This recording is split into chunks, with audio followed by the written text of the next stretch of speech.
Welcome to my classroom.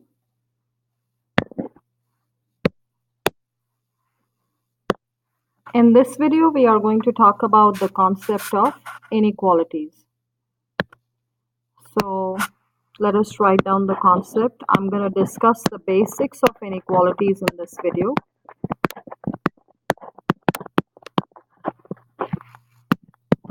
So before we begin, we need to remember some important points. First important point is the symbols of inequalities. So there are basically four symbols in inequalities, which are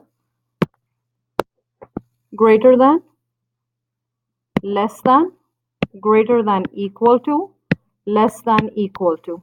Now these are equal to because they have a little equal to sign under them.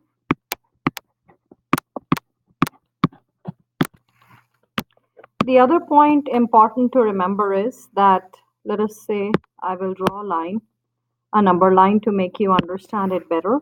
Let us say we have a number line right here. So this is 0. This is your, I guess I'm still on the line function, my bad. So this is the 0, students, and the numbers are positive right here. These are the positive numbers. And on left hand side you have your negative numbers. So basically what you need to remember is that on the right side of the 0, the numbers always increase. And on the left side, the numbers always decrease.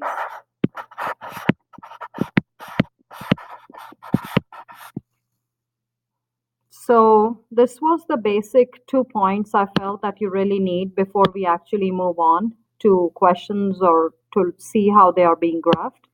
So now we are going to talk about various ways in which actually we write the inequalities.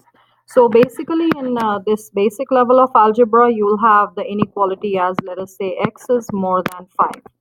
And we just have to graph it. So basically on your number line, you will have a 0 and 5. Now I would suggest you look at what is happening to x.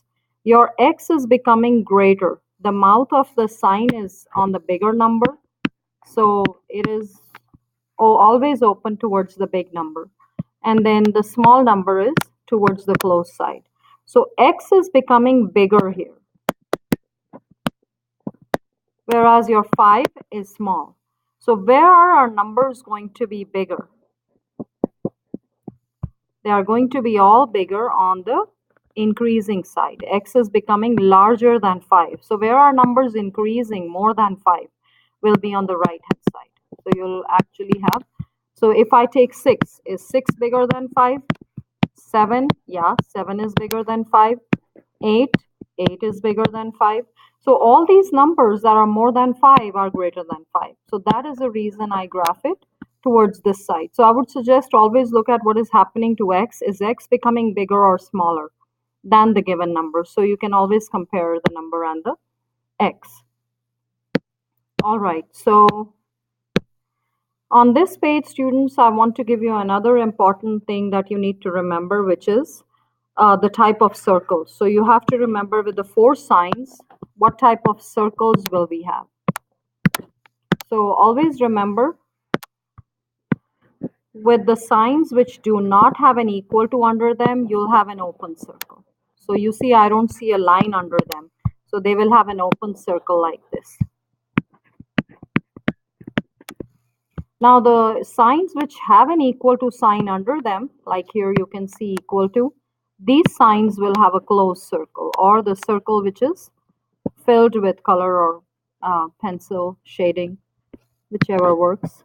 So when you're graphing them, you'll have it closed circle on the number line. If it's these signs, then you'll have an open circle. So these are the 4 types of circles related to the signs that you really need to understand. So you can go ahead and pause the video because these are going to be very important when you're actually graphing your inequality on the number line. All right, I will go ahead and erase this because then on the next page we are going to actually try to do a question and try to graph it as well.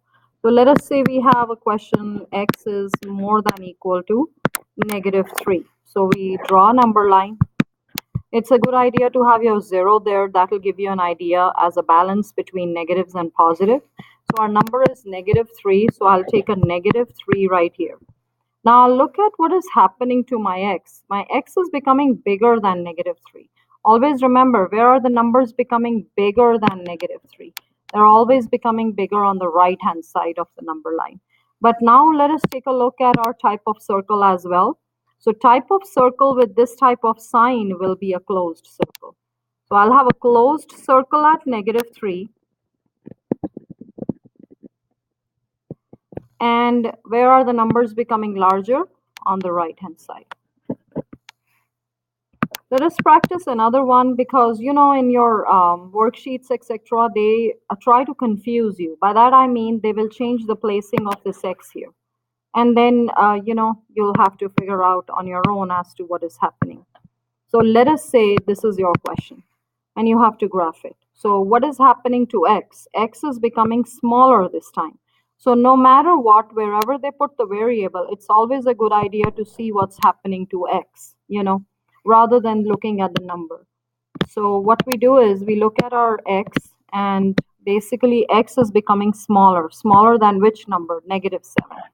So where are the numbers becoming smaller? The numbers are becoming smaller on the left hand side. So let us find out a -7. Now we need to think about the type of circle I will have. It will be a closed circle.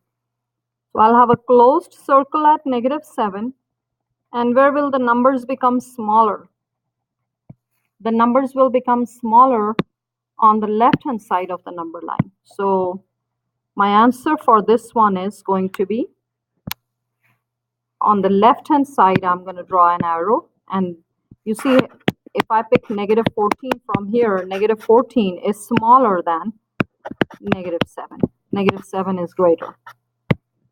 So that's why, although it feels to us that -14 should be bigger because 14 is a bigger number, but the moment it's a negative sign, they become smaller. So that's basically the basics of inequality. Remember, in this video, we did talk about the number line. We did talk about the symbols. So let us do a review. I shared with you the 4 symbols of inequality. Then I talked about the symbol big. Bigger number is always inside the mouth of the sign. Another important thing to remember is the type of circle. The type of sign and the type of circle is very important. So closed circle will be used for these signs, and an open circle will be used for these signs. So this was the basics of inequality, students. I'll make more videos where I'm actually solving two-step and compound inequalities, etc. I hope it helped you, and happy learning. Let me know if I made any mistake anywhere, and I'll be happy to fix it. Thank you for watching the video. Have a good one. Bye.